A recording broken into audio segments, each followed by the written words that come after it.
What up, SNA Assassinators? I'm back here, and yes, the wrestling does not stop. Like we got another extra hour of total non-stop action of professional wrestling. And no, I'm not talking about TNA, but you get what I'm trying to say. We got some more to talk about, and unfortunately, we won't be seeing AEW Collision tomorrow night because that's where Wrestle Dreams is going to be on at. But but maybe they should have had it on tonight. But maybe it would have been so hard to watch that and SmackDown at the same time. So I guess I understand why they did. They did what they did, but maybe this is where next year, like we will see no longer Rampage, and if there's going to be a a pay-per-view on that Saturday when Collision was supposed to be on the Saturday, but they moved it onto Friday. Like this, we'll probably see it like it'll be on Friday at 9 to 10. I mean 9 to the. I mean yeah. You get what I'm trying to say. Like you'll be on like you'll be on for 2 hours. Yeah, like I don't know what to say about that on the matter, but like for an example, but yeah. But luckily, like it seems like like yeah, but yeah, it looks like we're gonna be seeing like sometimes Collision's gonna be on Fridays. But I'm not sure about that because we also got the rumored show. What's that called? AEW Shockwave, if I'm not mistaken, could be coming on Fox, but we're just gonna have to wait only just a matter of months, like probably until it turns into the year 2025. But this is where we got Orange Cassidy, like was getting ready to fight. What's his name? Mike Bennett against the Undisputed Kingdom with the conglomeration while him teaming with Kyle O'Reilly. Like, and this match was totally good. It's definitely going to be getting the first place spot. Not first place, I'll say. Why not give both the opener and the main event is going to be getting the tie as the first place spot of the best wrestling matches of the of the night, I guess you could say, in AEW, which they did one heck of a performance. But it's where we got. But also, on the talk about like on AEW Collision that we got two matches that's been added on the cards, which I'm just gonna immediately predict who's gonna be winning him. Like first, it's Anna Jay versus what's her name? Anna Jay versus Harley Cameron, and second, it's for the Ring of Honor TV Championship, which is gonna be Atlantis Jr. and Brian Cage, and I will give the Anna Jay get the win over against Harley Cameron. It just seems like they're trying to push her of being the next challenger for either Mariah May's women's championship or even Mercedes Moné's TBS championship. So I guess the best way is to start pushing her is to have her win matches even on pay-per-views. So yeah, my final prediction goes to Anna Jay, and then for that obvious reason, then Brian Cage, I'll say. Yeah, he's going to get the win as well. Even though I'm not going to underestimate Atlantis, I think he's going to do everything he can to retain his title. But like I don't know what he does in Ring of Honor. I don't really follow like on that show. Like, but I do see what happens to him on AEW on a most likely normal base, and I can see that he's going to lose. He's going to lose right here as well. So yeah. Like it was again, they were gonna give the W to Brian Cage and then push him, like even though it's not for an AEW specific championship, but I'll say it's better than not being the champion at all, I suppose. So my final prediction goes to Brian Cage becomes the new ROH TV championship. But this is where we got Orange Cassidy. This is where you got what's his name?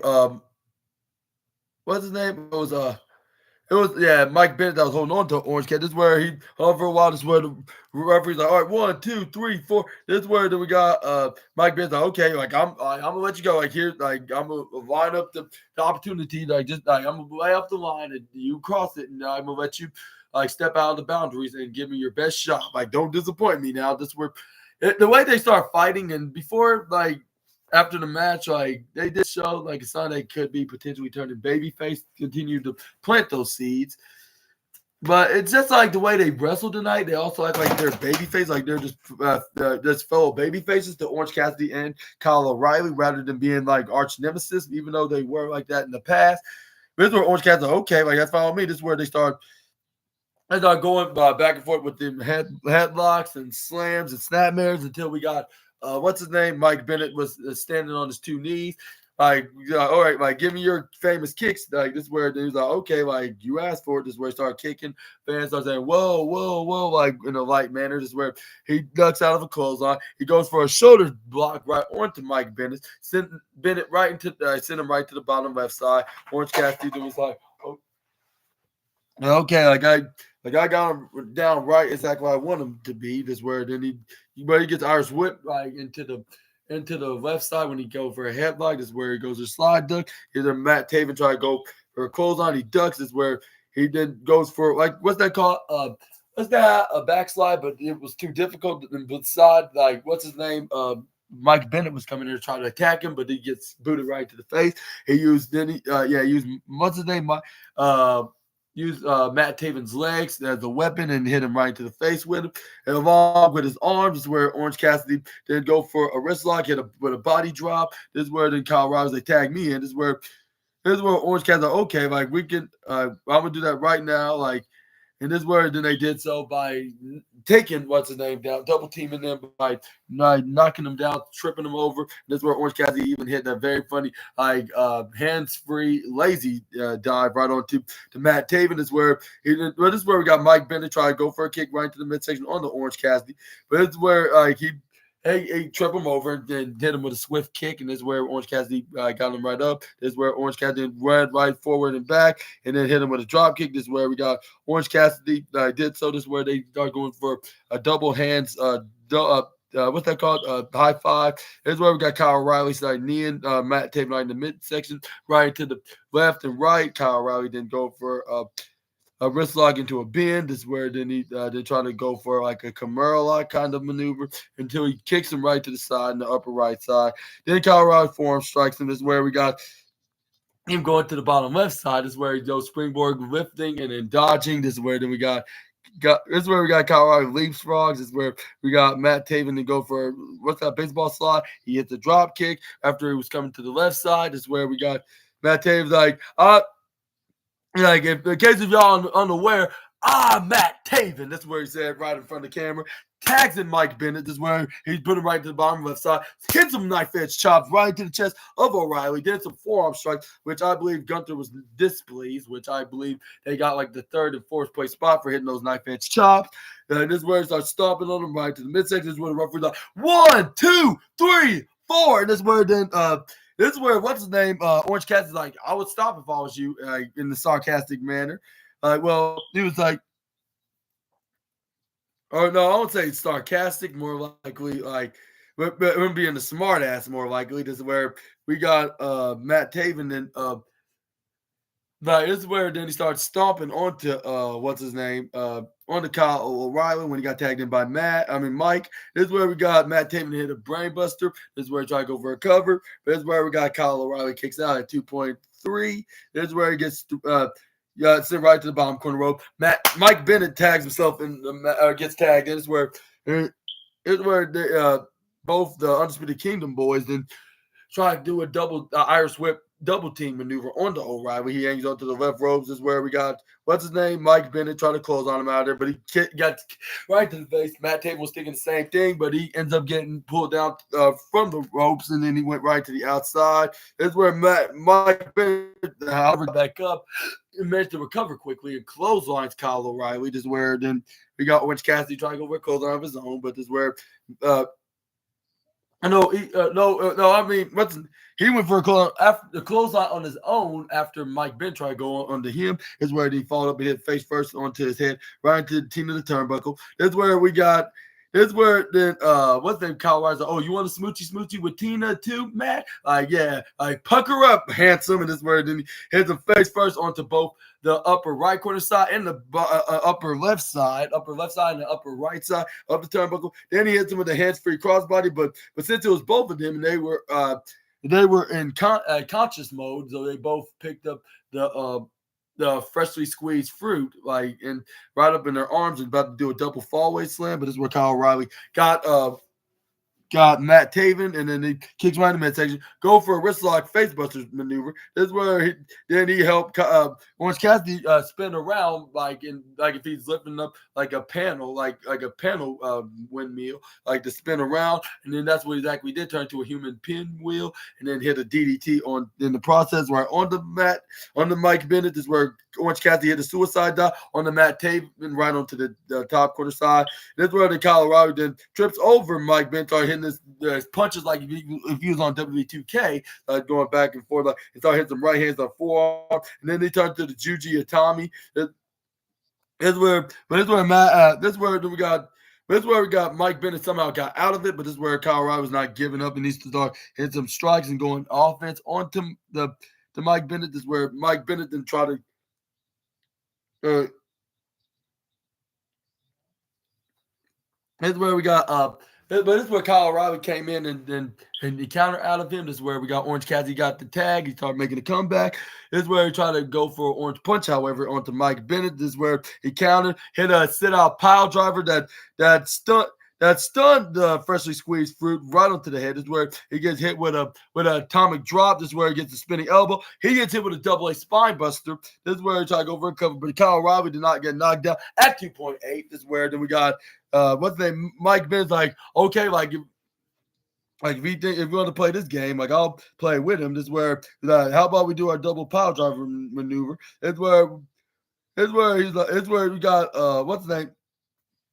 That's where we got Mike Bennett, I believe, like trying with Kyle O'Reilly right to the bottom right side after tagging Matt Taven actually. This is where he forearm striked him, however, but this is where we got but somehow, like with all his remaining strength, Mike Bennett then trips him right over, try to slingshot him right over to what's his name, to Matt Taven. But this is where we got Kyle O'Reilly hit a forearm strike right on him instead, like into the table turning backfiring situation. This is where Kyle O'Reilly then did his version of the catapult right onto Mike Bennett. This is where he flipped right over the Orange Cat to hit the beach break right onto him. This is where we got Matt Taven hit a leg sliding knee strike kick right to the face onto freshly squeezed. But this is where we got Kyle O'Reilly go for a spinning kick, but this is where Matt Taven go for a super kick. This is where he runs to the left side. This is where Kyle O'Reilly trips him right over. And this is where my legs. And then this is where he goes for a swift kick right into the face. This is where then we got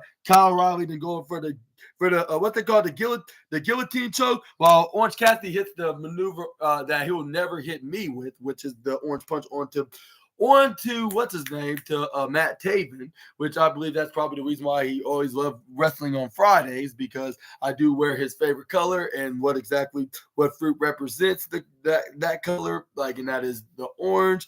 But anyways, yeah, but he can be mentioned that he hits the orange punch, but that's the only move that he'll never hit me with. But yeah, this is where but Kyle O'Reilly did win with the guillotine choke, locked in onto the what's the name, the Matt Taven, Mike Bennett. This is where we got the Undisputed Kingdom. Then say like we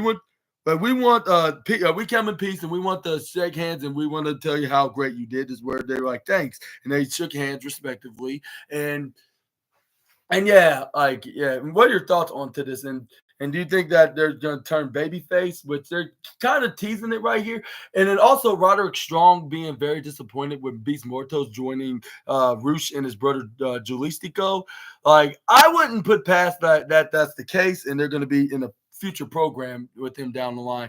And when do you think they're going to start this rivalry? Let me know in the comments. I think they're already doing this, given what was going to happen between with Beast Mortos and his opponent tonight, which was the Butcher, of course. But I'm not going to get into that and probably not into the next probably 20 minutes. But this is where we got a backstage interview with the remarkable Renee Paquette interviewing the CEO, Mercedes Moné, alongside Camille. This is where she was like, yeah, why don't you introduce to me with more Flavor Flav? Like, and I'm not sure if I said it right. This is where, like, but I think what she said was a little more flavor in it, like, into her introduction. And yeah, like, and I hope I'm doing that right now when I introduced her as the CEO myself. But But yeah, enough about that. This is where we got Renee Paquette's like, okay, joining me now, our current TBS champ. This is where she trying to shout it out. This is where Mercedes Moné was like, okay, like you did enough. Like, yeah, you did better. Like, yeah, like since you're in the question mode right now, just ask me a question, any question that's on your mind. This is where Renee Paquette did exactly that. This is where but before she even asked any questions, though, this is where she right before then, she congratulated her for her latest match against Emmy Sakura, which gave a big grin to the CEO. That's when she was like, "Your victory on the Dynamite." Like, but wait, listen, like it was like chop after one at the other, and then this where it looked like they were offended. There's like really had to bring up the negative part, and I was like. I was like, outside. Yeah, I don't think nobody would want to remember getting chopped in that way. Even though, like, yeah, it was like even though like it showed that what's her name, Emmy Sakura could be could have been the women's champion, but but it was not today. Like unfortunately for the queen, I guess you could call her. But it's kind of fortunate, like for the CEO though. But it's like kind of it was more fortunate though, like the complete opposite. And yeah, this is where like, but yeah, I was like, yeah, I'll say yeah, like Emmy Sakura is definitely the Gunther in the AEW's women's division, like, and that's probably the only wrestler that Gunther would like seeing doing the chops next to Ric Flair, of course. But yeah, this is where then and this where then Renee Paquette then also said like that. Then said like she hit you like about over 30 times, and yeah, that definitely would have me cracking up. Which Renee Paquette is gonna definitely get the Golden Trophy award. Yeah, she's not a wrestler, but at the same time, like you don't have to be a wrestler like in order to get the Goofy Wrestling Award. As long as you're on the show, you're definitely gonna be getting the award. But yeah, oh yeah, this is where she said like you got chopped over 30 times, which that's a very funny guess of numbers, like how many times that Emmy Sakura did to the CEO.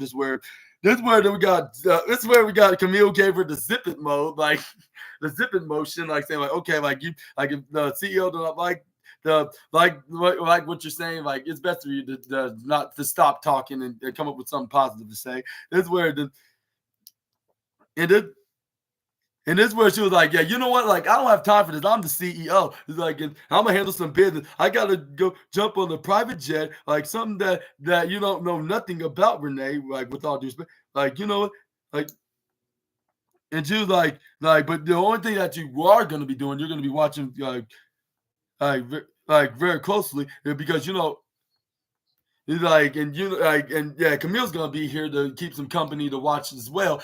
Because you know why, Renee? Because Monet changes everything.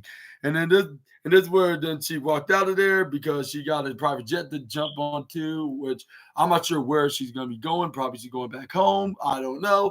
But yeah, let me know about this in the comments. And when do you think we're gonna see Chris Statlander will finally face the CEO for the TBS championship? I'm kind of angry for not being on the card for Wrestle Dreams tomorrow, but it is what it is. Like I wouldn't complain if it was on next week's AEW Dynamite. Like at least it's better than nothing at all, I suppose. But it could have been better, like to be on the pay per view. Maybe they didn't have enough time for it in the card. They had a limited amount of it. But yeah. Now, do you think Chris Statlander will be a two-time TBS champion and maybe a first-ever AEW woman to do so? Or do you think the CEO is going to remain as the TBS championship? But let me know down in the comment section right down below. But yeah, this was totally hilarious. Like from both the remarkable Renee Paquette and the CEO in this backstage interview. I'll say, you know what? Yeah, I'm just gonna give both of them the Golden Trophy Award. But yeah, let's move on. We got the MXM, the former Maximum Male Models, like attacked the Acclaim when they were trying to make their entrance because they had the match against, I guess, a couple of jobbers like every Friday nights on Rampage. But yeah, they attacked him. And then this is where we got the MXM ripped off the customized designable jacket they made for Caster. Like, and I was like, why? Like, what was the point of redesigning his jacket if you're gonna rip it right off of his back? Like maybe they did not like the way he turns. But it's where then we got them dragging him right to the middle of the stage. This is where they had him. And this is where it is like, and this is what happens when daddy ass like come around to protect you. Like, and because we caught y'all we caught y'all on y'all's asses, like when y'all slipping, like and not watching y'all's backs, of course. And this where then and this where and this where then he told the fans like y'all you did not know we were gonna be doing this attack on y'all, huh? Like MXM, like y'all did not know that MXM collection was capable of doing this. And it was like, and this is where fans are like, boo, like you assaulted our favorite tag team, and this is where then they start stomping on. This is where, and this is where, and this is where Mansoor's like, we don't want to take it this far. Like, yeah, I'm good. Like, we want to keep it light and fun. Like, but you guys, like, y'all killed what was special to us, and you like y'all ruined our Grand Slam moments. Y'all took our fashion show away from us. And this where I start stomping on them. And this where then we got what's his name, Mace, then slammed Max Caster's face right onto the stage. I'm like, ow, like that must have had to hurt. Like even if it's like all part of the script, but it's nothing fake for getting hit like that in such a very painful degree. This is where the and this is where then we got what's his name? This is where then this is where we got what's his name? Mason Mansoor. Mansoor then said what Mason and him like want from the Acclaim, and then tomorrow, and that is tomorrow, like at Wrestle Dream, he's like we, and that is exactly a match like between the two. It's gonna be MXM Collection versus the Acclaim. And he's like, and we're gonna beat the Acclaim, and then we are gonna take y'all's spot as the top tag team in all of AEW. This is where it's been confirmed that we will see them in action. And who do you think is gonna win this match? Let me know in the comments down below. I know who's gonna be winning this match, given what we just saw right here in this little segment. But here's where. And this is where he's like, and Anthony, I promise you that without a shadow of a doubt, he is gonna make sure that we're gonna kill scissoring like for period permanently, even like once and for all. And this is where they start continuing this stuff, and it. And this is where it's like, Mace, touch my tip. And this is where they did their finger touch tipping maneuver. And this is where we got to the backstage. Oh, no, it was Chris Statlander up next. Like she had a little vignette before she had her squash match against this enhancement talent. That's where then she was like everything was going great for me until that meddling CEO came into that building in Boston for her big business debut. And I was like, but what's that got to do with you getting another opportunity for the TBS championship? Like at least you're getting another opportunity of winning it right back, even though you didn't took a pinfall when the last time you were that championship. But anyway, this is where then we got the born again Kristen then said like, hey,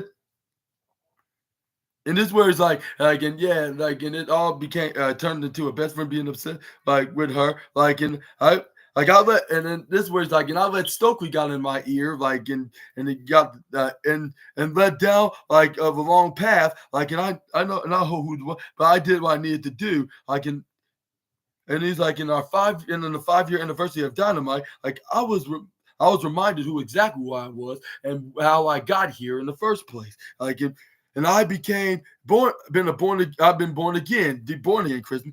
And this is like, and I'm the biggest and the baddest and the strongest woman in AEW history. And I'm coming for the CEO, Mercedes Moné, and her TBS title. And that's when we do have to get the match. And I guess I'm going to ask this one more time. Do you think Chris Statlander have what it takes to become the next TBS champion and be the first ever AEW women's wrestler to be a 2-time TBS champion? Or what are your opinions on about this matter? Let me know in the comment section right down below. But I'm just not sure, like, if that's gonna be anytime soon. Like in giving that what the CEO's been doing for the past 6 months with the title, no, 5 months since May, ever since beating Willow Nightingale back in Double or Nothing. But anyways, yeah. this is where we move on. We got the conglomerations in an interview with Renee Paquette next. This is where the And this is where we got Rocky Romero to talk about what just happened on Wednesday. I mean, Tuesday night. That's what exactly Rocky Romero just said. You just that's what I was saying. Like for this past two night, they just said that I'm just nothing but a lackey. He told that to the conglomerates that started them. He's like, and he's like, I'm nobody's lackey. Like how Robin said he's not Batman's sidekick or nobody's sidekick in that matter. I get that kind of remind me when Robin said that on the episode of Teen Titans Go. But this is where we got Asuka was like, yeah, most importantly, you, Bad Apple, Brian Keith, like I'm nobody's lackey, but you are Chris Jericho's lackey, and you are very proud of it because every time somebody says something that's disrespectful, like and rude, you're always stepping up and taking up for sticking up to him and trying to kick somebody's rear end. And this is where then he was like, but the only person that's gonna get their rear ends kicked tonight is you, Brian. But this is where Colorado got into the microphone. He's like, yeah, I'm gonna come here, you guys. I don't know what's the word of the day. Where's Mark Briscoe when you need him the most?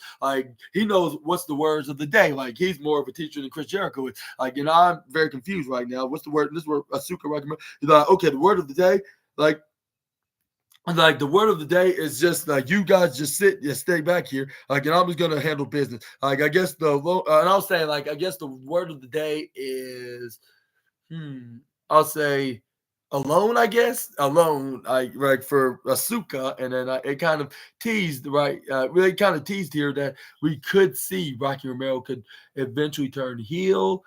But I'm gonna give you a little bit of a sneak peek spoiler on my predictions on that match, before I talk about it, and that is Rocky Romero. I'm thinking maybe we could see him turning heel on that day and helping Chris Jericho win the ROH championship. But I don't think that's probably not going to be happening until afterwards.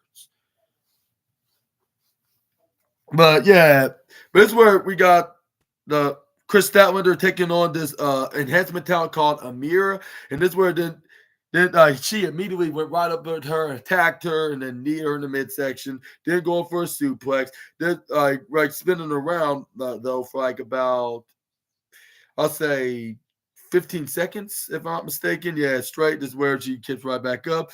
This is where we got Amira then started coming back, started fighting back, boom, boom, boom, boom, boom, and then going for the right corner side, and then duck out of Chris Statlander's clothesline is where she tried to go for a flying head scissors, but I think that was a bad idea because she turned into a spinning tombstone pile driver. 1, 2, 3, winner of this match, Chris Statlander. This is where we saw Camille was watching this on the monitor backstage. She was impressive, but that's not going to be happening when she steps foot in the ring with someone like me or Mercedes. This is where then Chris Statlander starts spinning around, put her hands up in the air, and then this is where Chris Statlander's one went down and only one more to go, which that does not make any sense. When it comes to you trying to be a convincing number one contender for a championship, but yeah, this is where I was I feel Amira's pain for I should know because I got nearly squashed by Statlander myself on Fight Forever, of course.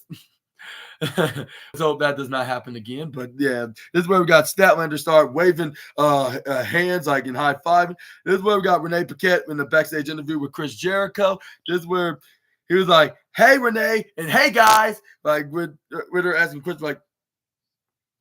yeah, you made this beef between you and Briscoe so personal, even to the point by bringing up his late brother, saying he was a better brother than Mark was, which that was both totally disrespectful for both Mark and Jay. This is where then we got Renee Paquette's what the hell's going on with you? This is where Chris Jericho didn't immediately answer. And yeah, I already told you what he just said in response. At first saying, "Hey guys," and this is where Renee Paquette okay, of course, this response. This is where then Chris Jericho's you know what's personal, Renee, right now tonight? The legacy of Chris Jericho. And after 34 years of my career in this business, I can tell you, I've done, I've seen it all. And I have headlined the biggest buildings in the world, from the Tokyo Dome to Madison Square Garden to the Rob Waver Arena in Sydney, Australia, in Arena, Mexico. like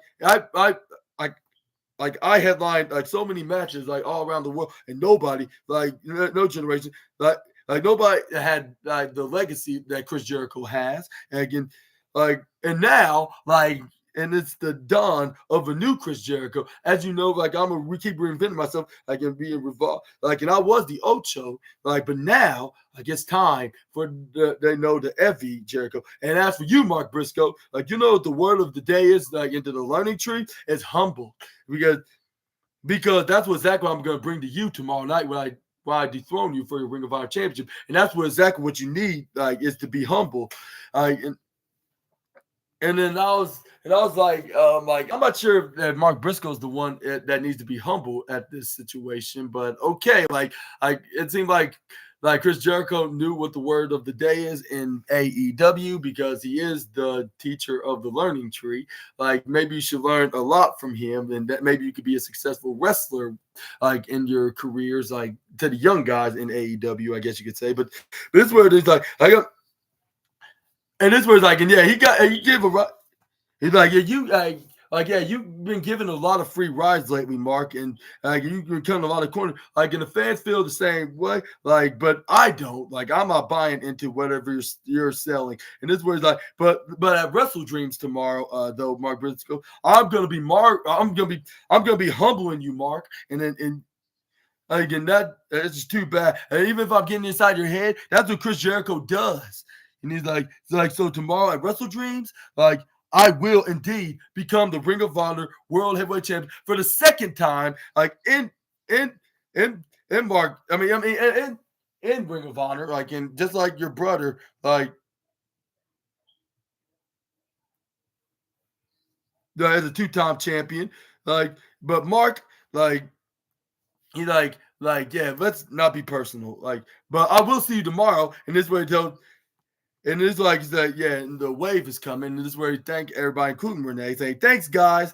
And this is where then we got Renee Paquette say, back to you, the Excalibur and what's his name? Matt Menard and them on commentary. This is where we got the Beast Mortals versus the what's it called match? What's his name? The Butcher match. And to be honest, this was good. It's definitely getting the Silver Trophy Award of the night, which I thought this was going to be a squash match against a jobber like Chris Statlander against Amira. And I can't believe I still remember that what's it called? That enhancement girl's name. But yeah, but fortunately, it was not another squash match, rather than just a mid-card classic, I guess you could say, with both men just slapping man meat and being added to Gunther's envy list, being on I'll say the 5th and 6th place spot, of hitting each other with chops and then start grappling, start being punches. But first, it was Beast Mortals was in the first which he was I got the offense. This is where we got the Butcher was trying to do his best to try to do a comeback and try to fight right back. But yeah, but Beast Mortals was kind of too much for him. But yeah, but still, despite that, this is where we got the Butcher trying to try to outsmart him by running to the left side with him again slide dodge by Beast Mortals. He tried to close on him, but Butcher ducks. It's where he tried to go for some kind of an outsmart maneuver, but it seems like that Beast Mortals always keeps outsmarting him on any second that he's been given with. This is where we got Beast Mortals go for a roundhouse kick, need the Butcher right in the midsection, snapmares the Butcher right to the in the middle of the ring. That's where he snaps the head of the Butcher. This is where we saw. This is where Roderick Strong was in the commentary. This is where he's I'm very disappointed that he joined Rush and his brother Jalistico. He would have been a perfect addition of the the Undisputed Kingdom. I was well, Roddy, sometimes you just don't get what you want. Even if it's a favorite guy to join the team, he may agree to join your squad, he may not. That all depends on about the. It's all about what what that person wants, and not what you want sometimes. But anyways, yeah, this is where then we got we got the Butcher to try to do some kind of a fireman's maneuver, like a gut buster, which he barely did, but once Beast Mortals was on his feet after kneeing him in the gut, he managed to clothesline the Beast Luchador or the Monstrous Luchador, or whatever you want to call him. But this is where he tried to go for a pin. Beast Mortals got the shoulder up at 2.7. This is where we got but this is where we got Beast. This is where we got the Butcher was continuing to do more punishments onto the Beast Luchador. This is where but until they got back in the ring, they start killing each other right there until they both knock each other down, what I believe with double crossbodies.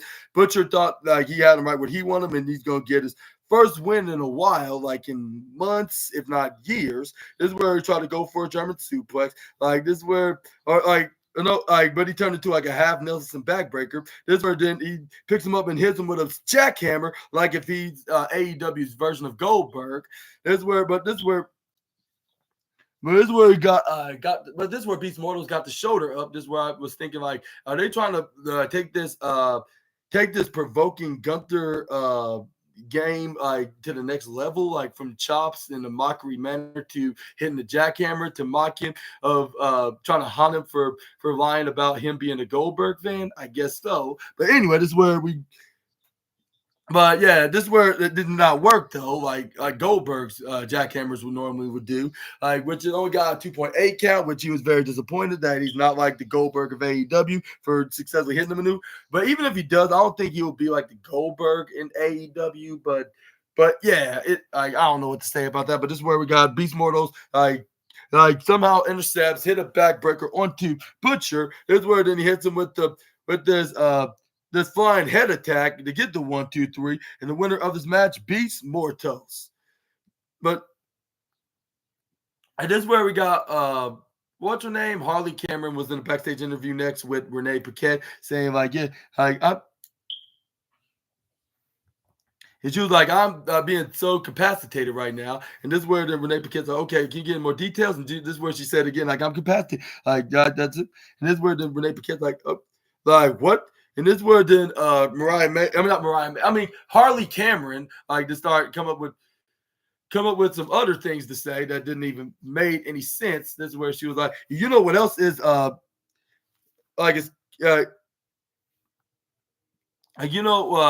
what else is wrong and capacitated? Like, and just was like, who? And this would make that like, and this where Harley Cameron's like, you really want to know who it is? And this is where she shouted this girl's name, which I already told you that my prediction's gonna be on, and that is Anna Jay. This is where Anna Jay. What's her name?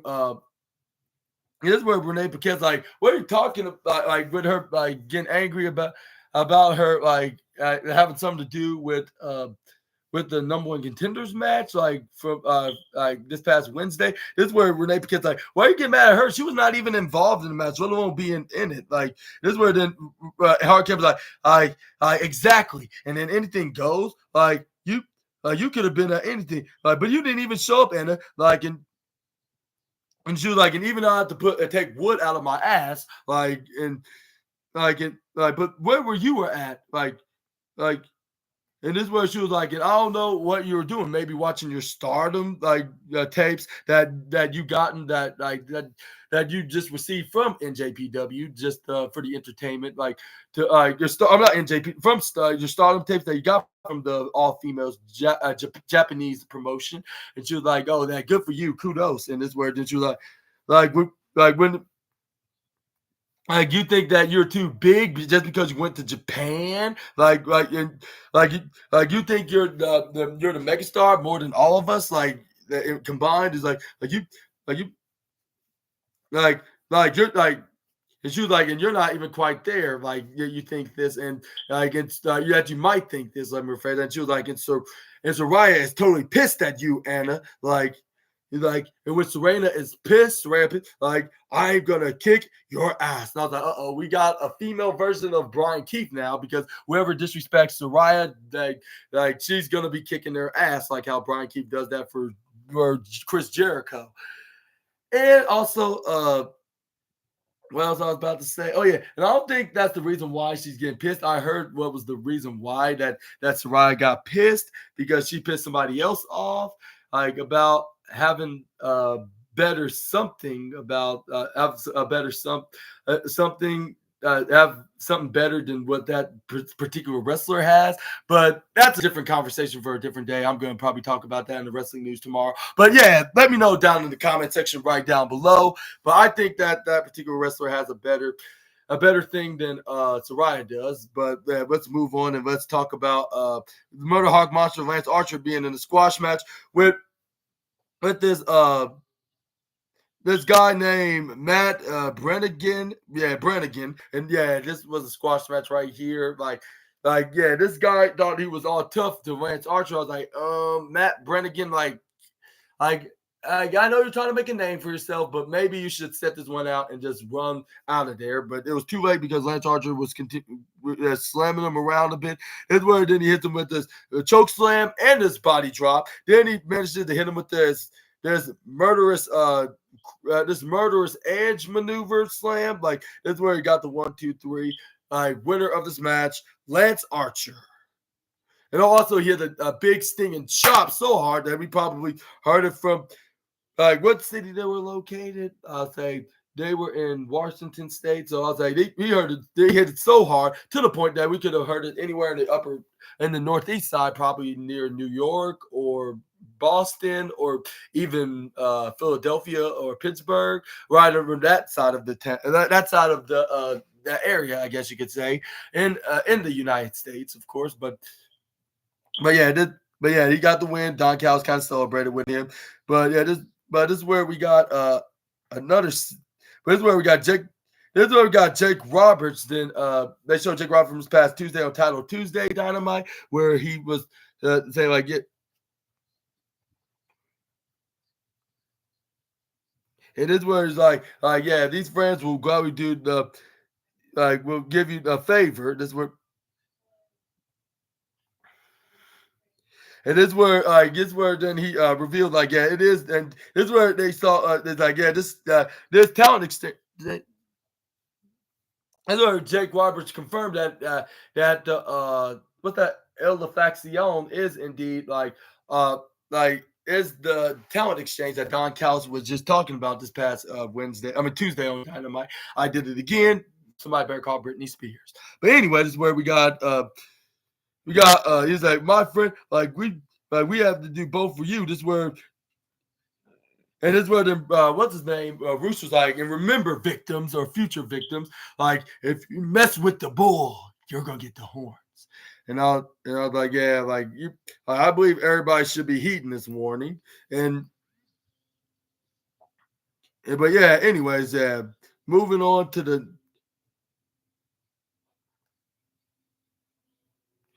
But moving on, we got, I believe, the main event, which is the Bad Apple Brian Keith taking on Asuka Rocky Romero, and then also I would say when Chris Jericho said when he's gonna become the Ring of Honor World Champion, I was like, I'd like to see that happen, because your chances of winning the Ring of Honor Champion all determines what's going to be the outcome of this match. Because if Asuka wins, I can see Jericho could win. But if Brian Keith wins, then I can see maybe Chris Jericho will not be taking the title off of what's his name, Mark Briscoe. I'm not saying that to hate on the guy or saying I don't want to see him be Ring of Honor champion. It's not because of his age. I'm just gonna see how they're gonna statistically gonna see what could be the possibilities of this matter. Can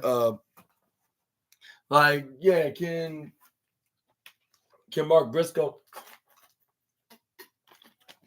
can retain or Chris Jericho is gonna dethrone him? But this is where when we saw Brian Keith. It was looking around like everybody respect Chris Jericho. There was some that do respect the inaugural AEW champion, and there's some while him entering the ring. This is where he saw one that said this is where this is where he saw a sign that said the giving tree rather than the learning tree.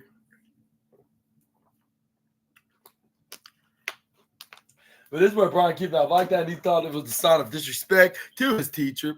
or towards his teeth. This is where he grabbed onto the side and ripped it out of the fan's hand. And this is where he walked in the ring. This is where we got the match starting. This is where then Asuka then got some offense in at first until they got on the outside. Brian Keith then started driving him right to every barricade. I was like, wow, that's brutal. He must have definitely was disrespecting Chris Jericho to the point that Brian Keith wants to kill the poor man. This is where he tried to go for a couple maneuvers onto Rocky Romero. This is where he got countered, got thrown right to the upper right side. This is where we got Asuka trying to go for an attack. But this is where we got Brian Keith grabs on the what's her name, the Aubrey Edwards, and she's like, no, you're not gonna tag me. This is where Aubrey was like, whoa, don't attack the referee. Just stay where you're at. This is where we got Brian Keith and got what's his name? Rocky Romero cornered right to the right side, but he gets booted right into the face. That's where it must have triggered a nerve from Brian Keith because he was more angrier than what he would have been if somebody disrespected Chris Jericho. That's where he's like, the guy's about to go Super Saiyan onto Rocky, but this is where he just keep getting kicked right to the face until he didn't get chopped by Rocky. This is where he started hitting repeated chops right to the chest. This is where then he sent him right to the upper left side. He started stomping him right to the midsection. He started hitting him repeatedly right to the shoulder. And this is where Brian keeps get out of my face. Get your foot out of my face. This is not fair. You don't see me doing this to you. This is where Rocky Romero's yet. And this is where Brian keeps what's that supposed to mean? This is where we got what's the name? Rocky Romero then try to go for an attack, but this is where Brian Keith moves out of the way. This is where he try to run up him. He elbows him right to the face. This is where we got a springboard crossbody DDT turned to a tornado DDT onto Rocky. This is where Rocky did to Brian. This is where Asuka tried to go for a pin, but Brian Keith kicked out at 2.5. This is where then Rocky Romero's okay, that did not work. I'm gonna have to go back to the drawing boards, but before he can even try to study in some of the plans, but this is where, because he must have got some of him, that's where he gets nearly got caught with a tornado DDT and then as an interception by Brian Keith. But this is where Rocky Romero moved out of the way. This is where he tried to hit this is where he goes for try to go for a forearm strike, but he gets hit with an elbow strike right back by Brian Keith. This is where he tried to go for a double underhook, slam, but this is where he flips him right back up, right onto his feet, and this is where he knees him right in the face. This is where we got Brian Keith trying to go for a cover, but Aubrey Edwards counted to 1, he counted to 2, and this is where she tried to go for 3, but this is where Rocky kicks out at 2.7. This is where Brian Keith is he did not just kick out. This is where he started grabbing onto his braids. Just this is getting more frustrating. This is where then we got. But this is where we got Rocky Romero going for exploder suplex. But this is where Rocky Romero flips right into a sunset flip. This is where then we got. This is where we got what's his name? Rocky Romero go for a step up insecurity, forward and back, and this is where he tried to go for the sliced bread driver maneuver. But this is where Brian Keith kicks out at the last second of 2.9999 before Aubrey Edwards can even put her hand on the mat at 2.999999999. Double triple nine minus 0.1 away from being 3. This is where we got that did not work. This is where Brian Keith was keeping repeating headbutts in the interception, up to.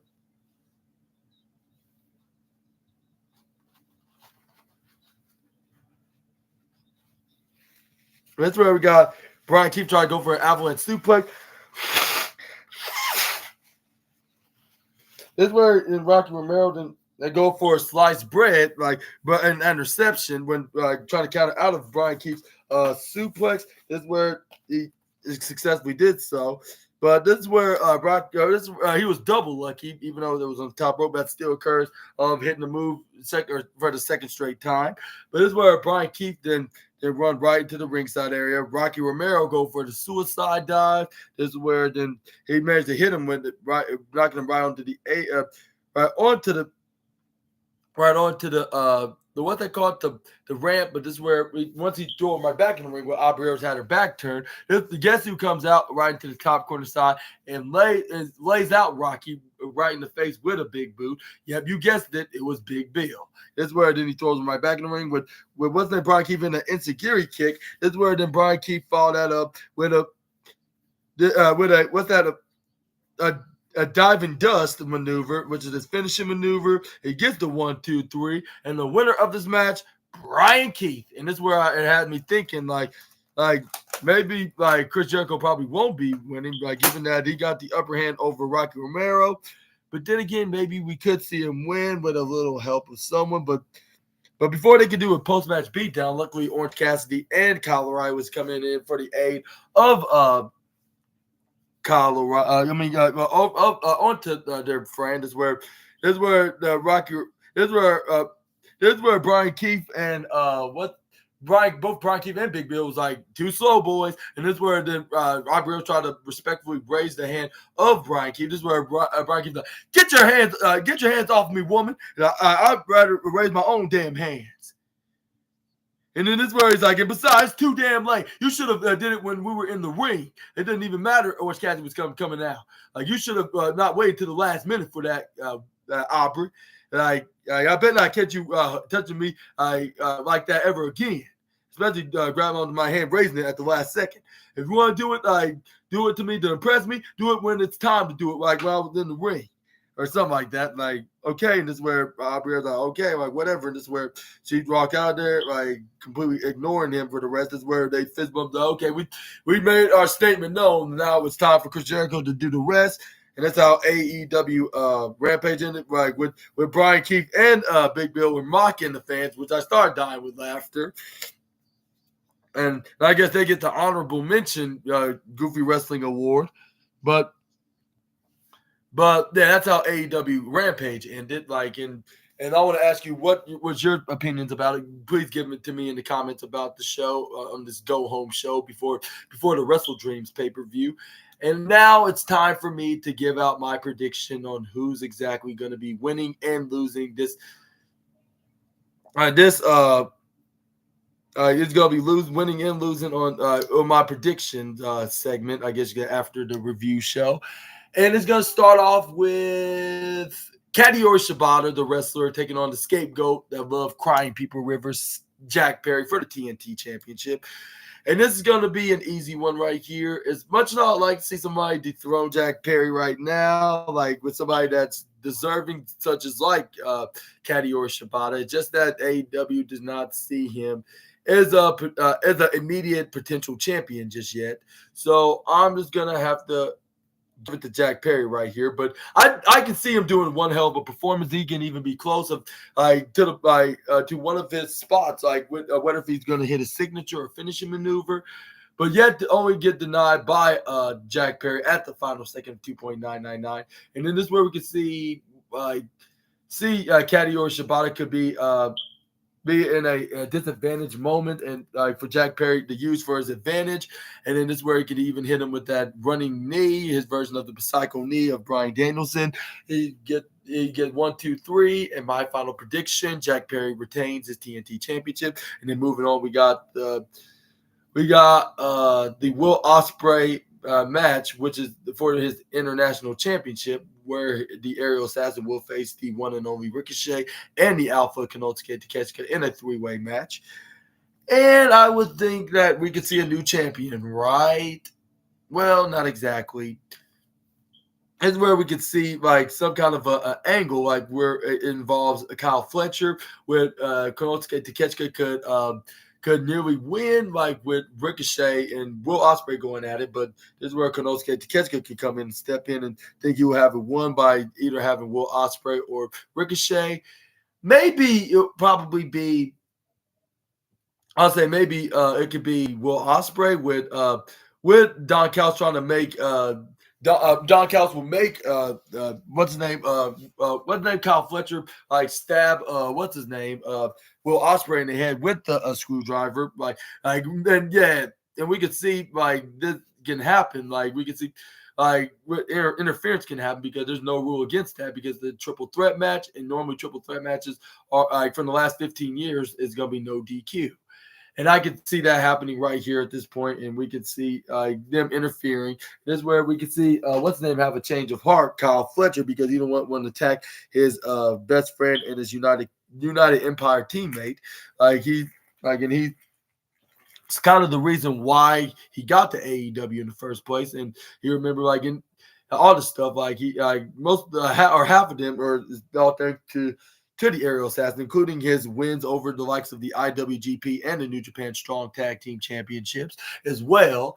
So, yeah, he's probably not going to be in a hurry to do so. He's going to be hesitant. Maybe we can even see a very crazy twist of event, like with Kyle Fletcher turning on the Don Callis family and attacking Konosuke Takeshita instead and stabbing him with the screwdriver. And then maybe even Don Callis, which I hope so, but I'm not sure if it's going to likely. That's going to probably be a 100% out of 100 chance that might happen. But anyway, this is where we can see Will Ospreay can come in, step in, hit the hidden blade. 1, 2, 3. Winner of this match, Will Ospreay. And I mean, it could be another prediction. I could see him not doing it, and he just stops. And he's like, no, and he's just gonna deny them, turning fully babyface onto the matter. And this is where we can see Will Ospreay taking advantage, hit the hidden blade right onto Kyle Fletcher. Then we could see him winning that way, and then we see Don Callis and Konosuke Takeshita could turn on him that way, with them being absolutely upset with Kyle Fletcher. But yeah, and they could attack him with Will Ospreay coming in and for the aid and stopping him. But only we could see but either way, I could see